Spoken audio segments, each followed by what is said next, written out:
Students, আজ আমরা চলে এসেছি ক্লাস 12 এর নতুন একটি চ্যাপ্টার নিয়ে, অর্থাৎ পলিমার। তো দেখো, আমাদের কিন্তু প্রাত্যহিক জীবনে কিন্তু পলিমার কিন্তু গুরুত্ব অপরিসীম বলতে গেলে। দেখো, আমরা যা এখন ইউজ করছি সবই কিন্তু পলিমারেরই তৈরি। দেখো, আমাদের ডেইলি লাইফে যেমন আমরা ইউজ করি জামা কাপড়, এই সমস্ত কিছু পলিমারের তৈরি। যে ব্যাগ ইউজ করি তাও পলিমার। তোমরা যে যে মানে দোকান গেলে যে পলি ব্যাগ দাও সেটাও কিন্তু পলিমারের তৈরি। যে কোনো কারেন্টের সরঞ্জাম সবই কিন্তু পলিমারের তৈরি। ঠিক আছে, তো চলো বেশি দেরি না করে চলে আসা যাক, শুরু করা যাক, পলিমারে আসা যাক। তো দেখো, পলিমার, এখানে দুটো কথা পাচ্ছ, একটা হচ্ছে পলি, একটা হচ্ছে মার। একটা হচ্ছে পলিমারটাকে যদি আমরা ভাঙি, দেখো দুটো কথা পাচ্ছি, একটা হচ্ছে পলি আর একটা হচ্ছে মার। এই পলিমারটা অ্যাকচুয়ালি কিন্তু গ্রিক শব্দ। শব্দটা কিসের? গ্রিক শব্দ। তো পলি কথার অর্থ, পলি মানে আমরা যদি লিখি পলি, পলি কথার অর্থ হচ্ছে মেনি। তোমরা পড়েছো পলি মানে বহু, অনেক, মেনি অর্থাৎ অনেক। আর মার কথাটা এসছে মেরস থেকে, মেরস এই থেকে এসছে মার, অর্থাৎ মেরস কথার অর্থ হচ্ছে খণ্ড বা ইউনিট, একক। তাহলে কি পলিমার ভেঙে আমরা কিন্তু দুটো শব্দ পাচ্ছি, পলি এবং মার। পলি কথাটা এসছে, পলি কথার অর্থ হচ্ছে অনেক, আর মার কথার অর্থ হচ্ছে খণ্ড। অর্থাৎ পলিমার এমন একটি অণু যেখানে কি অনেক ছোট ছোট খণ্ড পরস্পর রাসায়নিক সংযোজনের মাধ্যমে আবদ্ধ হয়ে যে বৃহৎ অণুটা গঠন করবে সেটা কি আমরা বলবো পলিমার। আরেকবার বলি, অসংখ্য ক্ষুদ্র ক্ষুদ্র অংশ, অনেক ক্ষুদ্র ক্ষুদ্র খণ্ড পরস্পর যুক্ত হয়ে যে বৃহৎ অণু গঠন করবে সেটাকে বলবো পলিমার। এবার দেখো, এই যে খণ্ড পরস্পর যুক্ত হয়ে যে বৃহৎ অণু গঠন করবে, নিশ্চয়ই একটা কেমিক্যাল কম্বিনেশনের মাধ্যমে হবে, নিশ্চয়ই একটা রাসায়নিক সংযোজনের মাধ্যমে হবে, এমনি এমনি তো হবে না, রাসায়নিক বিক্রিয়ার মাধ্যমে হবে। তাহলে সেই বিক্রিয়ার মাধ্যমে কি হবে, কয়েকটি খণ্ড, অর্থাৎ কয়েকটি বলা ভুল, অনেক খণ্ড পরস্পর যুক্ত হয়ে যে বৃহৎ অণু গঠন করবে সেটা কি আমরা বলবো পলিমার। তো দেখো, তো আমরা সংক্ষেপে কি লিখতে পারি, ধরো এন সংখ্যক, ধরো আমরা অনেক খণ্ড নিলাম, ছোট ছোট খণ্ড নিলাম, ক্ষুদ্র খণ্ড, এন সংখ্যক ক্ষুদ্র খণ্ড নিলাম, এন টাইমস। কি করলাম, রাসায়নিক ভাবে সংযোজন করলাম, এদের রাসায়নিক সংযোজন। রাসায়নিক সংযোজনের মাধ্যমে কি হলো, যে বৃহৎ অণু গঠন হবে, বৃহৎ। এই প্রত্যেকটা ক্ষুদ্র খণ্ডকে বলা হয় মনোমার। তাহলে এন টাইমস এন সংখ্যক যদি আমরা মনোমার কি করি, রাসায়নিক ভাবে সংযোজন করি, যেটা পাবো, যে বৃহৎ অণুটা পাবো, সেটাকে বলা হয় আমরা কি না পলি। বোঝা গেল? তাহলে এন মনোমার এন টাইমস, অর্থাৎ অসংখ্য মনোমার ইউনিট পরস্পর রাসায়নিক ভাবে সংযোজিত হয়ে যে বৃহৎ অণু গঠন করবে সেটাকে আমরা বলছি পলিমার। তো চলো একটু পলিমারের সংজ্ঞাটা দেখে নিই।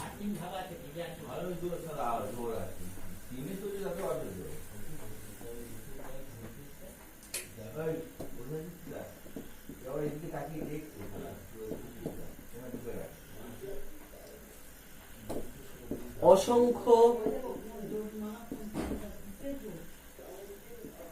ক্ষুদ্র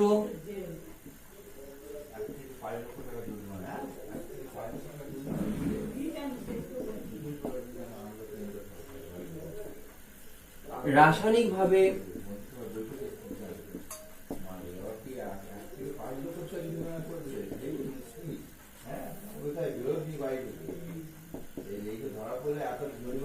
পরস্পর যুক্ত হয়ে যে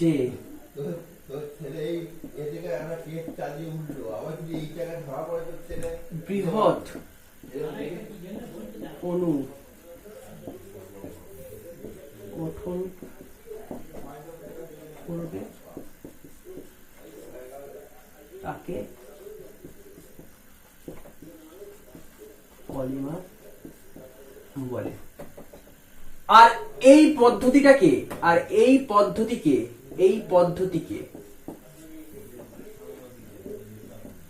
পলি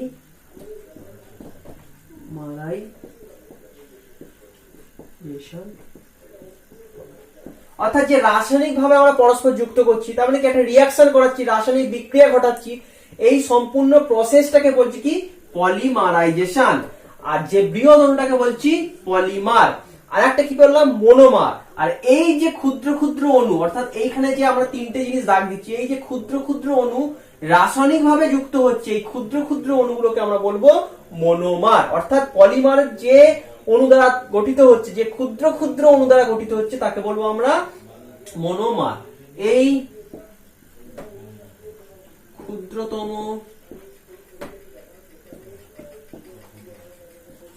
অণুগুলিকে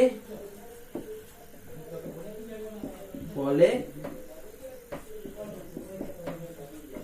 মনোমার। যেমন একটা উদাহরণ দেখি, তাহলে ব্যাপারটা পরিষ্কার হয়ে যাবে। উদাহরণ দেখো,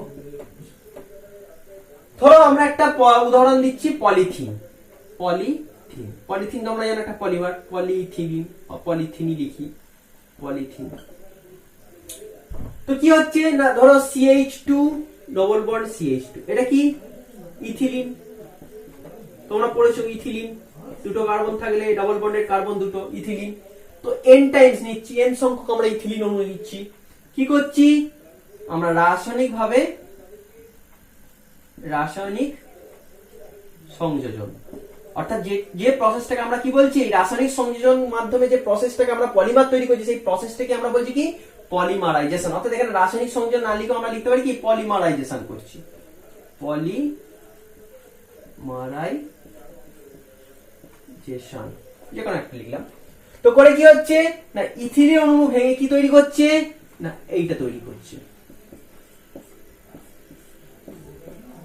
অর্থাৎ দেখো CH2 এটা কি, এটা হচ্ছে মনোমার, এটা কি একটা মনোমার। দেখো এই মনোমার কত n সংখ্যক মনোমার নিয়েছি, কত এখানে যে বৃহৎ অণুটা কি তৈরি হচ্ছে n সংখ্যক। অর্থাৎ দেখো এটা হচ্ছে মনোমার, তাহলে এই মনোমার কত n সংখ্যক যুক্ত হয়ে যে বড় আকারের যে অণুটা তৈরি করবে, সেটাকে আমরা বলবো কি পলিথিন। যেখানে কি হবে দেখো পরস্পর সমযোজী বন্ধনের মাধ্যমে আবদ্ধ হয়ে যে n সংখ্যক অণু, এরকম অর্থাৎ এরকম n সংখ্যক অণু পরস্পর যুক্ত হবে হয়ে যে বৃহৎ যে গঠনটা তৈরি করবে, সেটা কি আমরা বলছি কি পলিমার। অর্থাৎ এটা কি হয়ে গেল পলিথিন।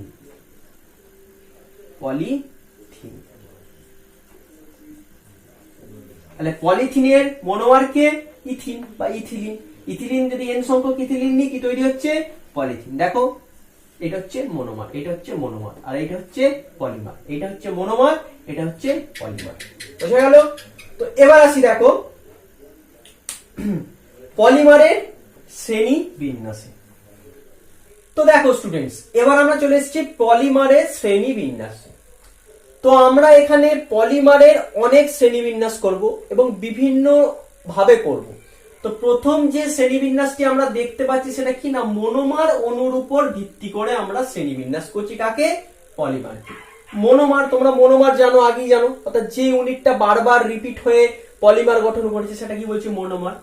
তার উপর ভিত্তি করে আমরা পলিমারকে দুটো ভাগে ভাগ করছি, একটি হচ্ছে হোমোপলিমার, একটি হচ্ছে কোপলিমার।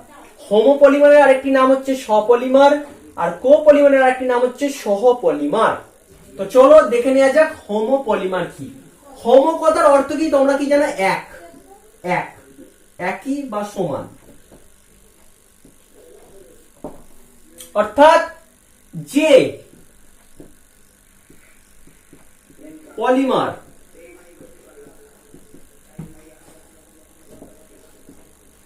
একই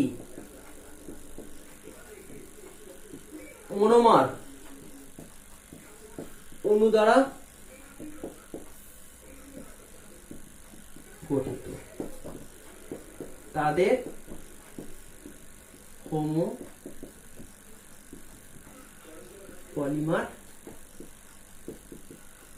বলে। কি বললাম? যেসব পলিমার একই মনোমার অণু দ্বারা গঠিত তাদের বলে হোমোপলিমার। যেমন পলিথিন, প্যান, পলিঅ্যাক্রাইলোনাইট্রাইল, মনে রাখবে নামগুলো, পলিঅ্যাক্রাইলোনাইট্রাইল, পিভিসি, পলিভিনাইল ক্লোরাইড। প্যানের সংকেতটা কি একটু দেখে নি, CH2, অর্থাৎ পরে আসছি সংকেতে, পরে আসছি দেখো। তো পলিথিন, প্যান, পিভিসি এগুলো কি জাতীয় মনোমার না, হোমোপলিমার, হোমোপলিমার। তো দেখো একটা যদি এক্সাম্পল আমরা দেখি, ধরো পলিথিন, পলিথিন কিভাবে তৈরি হচ্ছে আমরা দেখি, হোমোপলিমার কিভাবে তৈরি হচ্ছে। তো পলিথিন, তাই তো, পলিথিন তৈরি হচ্ছে কি ইথিলিন থেকে, ধরো ইথিলিন নিলাম, n টাইমস, n সংখ্যক ইথিলিন অণু নিলাম, এটা কি ইথিলিন বা ইথিন, ইথিলিন, এটা কি মনোমার, একটা মনোমার কত সংখ্যা নিলাম, n সংখ্যক। এবার কি করছি, পলিমারাইজেশন করছি,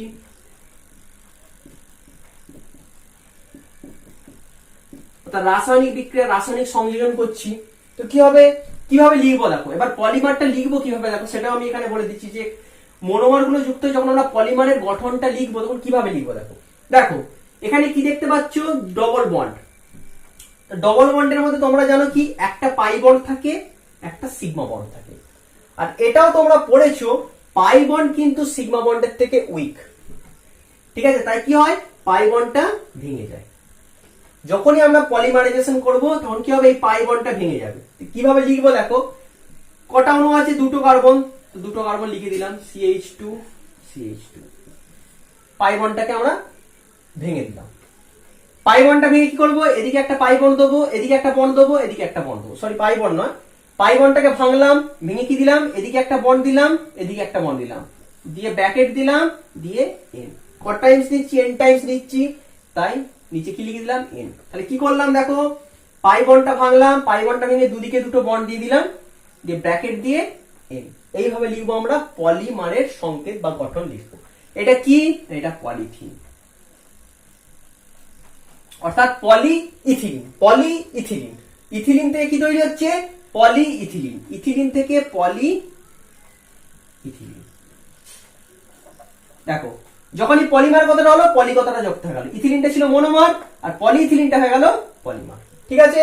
তো এটা একটা প্রসেসে হয়, অবশ্যই প্রসেসগুলো আমরা পরে পড়বো, অর্থাৎ শেষের দিকে আমরা পড়বো যে কিভাবে পলিথিন তৈরি হয়, কি প্রসেস হয়, এর মেকানিজম কি, অর্থাৎ এর ক্রিয়া কৌশল কি হবে, ক্রিয়া কৌশলের মাধ্যমে এই ইথিলিন থেকে পলিথিন তৈরি হয়, সমস্ত কিছুটাই আমরা জানবো। তো এখন শুধু জেনে নাও যে এইভাবে পলি ইথিলিন থেকে পলিথিন তৈরি হচ্ছে। চলো এবার আমরা নেক্সট একটা এক্সাম্পল দেখি, প্যানটা একবার দেখি, প্যান পিভিসি দুটোই দেখে নিই, তাহলে আরো জিনিসটা ক্লিয়ার হয়ে যাবে।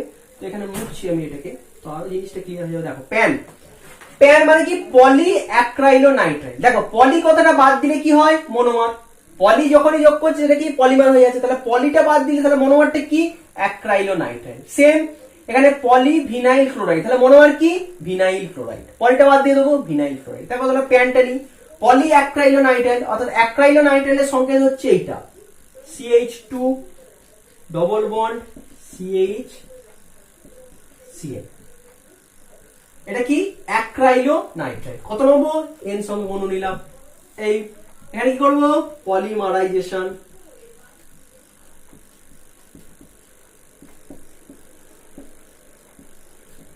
কি করবো পলিমারাইজেশনে কি করবো, এই পাই বন্ডটা ভাঙবে, যেমন আছে সব লিখে দিই CH2 CH Cn, এই বন্ড দিলাম, এই একটা বন্ড দিলাম,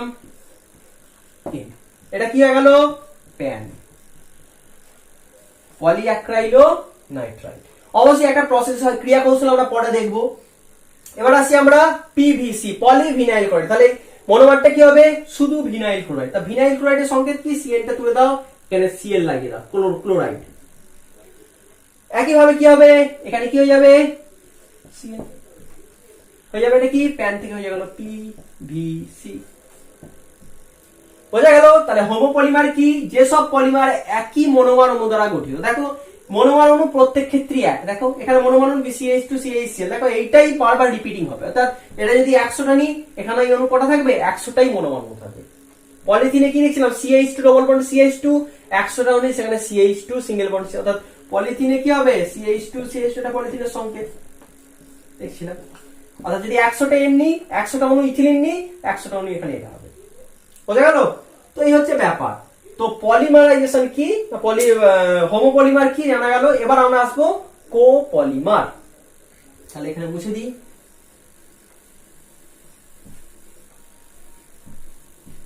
এই সংজ্ঞাটা কি একটু আমি মডিফাই করে দিচ্ছি। তাহলে দেখো এবার আসছি কোপলিমার।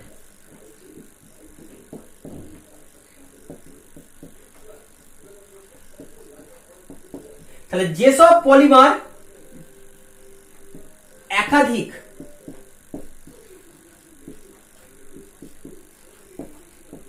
ভিন্ন মনোমার অণু দ্বারা গঠিত তাদের কোপলিমার বলে। তাদের কোপলিমার। যেসব পলিমার একাধিক ভিন্ন মনোমার অণু দ্বারা গঠিত তাদের কোপলিমার বলে। ঠিক আছে, অর্থাৎ মনোমারে হোমো পলিমারে কি হচ্ছিল, একই মনোমার ইউনিট ছিল সবকটায়, কিন্তু এখানে কি হবে একাধিক, একের বেশি ভিন্ন মনোমার ইউনিট ইউজ করবো। যেমন এক্সাম্পল হিসেবে আমরা নিতে পারি কি, নাইলন 66, ইংলিশে লিখে ফেলছি, নাইলন 66, পলিটেরিলিন, টেরিলিন বা পলিস্টার। তো দেখো নাইলন 66 কি কি দিয়ে গঠিত, কি কি মনোমার অণু দ্বারা গঠিত? একটা হচ্ছে অ্যাডিপিক অ্যাসিড, পরে আমরা সব ডিটেলসে পড়বো, শুধুমাত্র এখন একটুখানি জেনে নাও বেসিক গুলো। আর একটা হচ্ছে হেক্সামিথিলিন,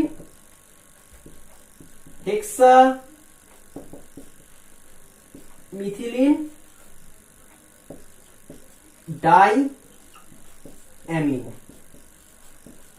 হেক্সামিথিলিন ডাইঅ্যামিন।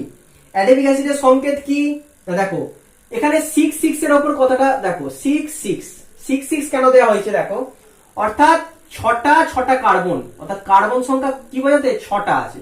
অর্থাৎ এই অ্যাডিপিক অ্যাসিড এবং হেক্সামিথিলিন ডাইঅ্যামিন, এই যে দুটো মনোমার নিয়ে এই যে নাইলন 66 গঠিত, সেখানে প্রত্যেকটাতেই 6টা করে কার্বন আছে। দেখো অ্যাডিপিক অ্যাসিডের যদি গঠন দেখি, এইটা COOH CH2 4 COOH, দেখো 4টে কার্বন 5টা 6টা, তাহলে অ্যাডিপিক অ্যাসিডের গঠন হচ্ছে, সংকেত হচ্ছে এটা। আর হেক্সামিথিলিন ডাইঅ্যামিনের গঠন, হেক্সামিথিলিন কটা মিথিলিন আছে, হেক্সা মানে 6টা CH2, হেক্সামিথিলিন ডাইঅ্যামিন দুটো অ্যামিন, হেক্সামিথিলিন ডাইঅ্যামিন। তাহলে এই দুটো মনোমার পরস্পর যুক্ত হয়ে কি তৈরি করছে, নাইলন 66, যেটা একটা পলিমার। কি পলিমার না, কোপলিমার। তাহলে দেখো দুটো মনোমার ইউনিট ইউজ করছে, দুটো কি আলাদা মনোমার। টেরিলিনও তেমন, পরে পড়বো আমরা সবকিছু ডিটেলসে। তো কি বলছে, যেসব পলিমার একাধিক ভিন্ন মনোমার অণু দ্বারা গঠিত তাদের বলবো কোপলিমার। হলো, তো আজকে এই পর্যন্ত থাক হোমো পলিমার এবং কোপলিমার। পরের দিন আমরা আরো শ্রেণীবিন্যাস গুলো দেখবো। তো অবশ্যই ভিডিওটা যদি ভালো লেগে থাকে কমেন্টসে জানিও, লাইক করো এবং বন্ধুদের সাথে শেয়ার করো, এবং যারা নতুন চ্যানেলে তারা অবশ্যই সাবস্ক্রাইব করে বেল আইকনটি কিন্তু অন করে দিও।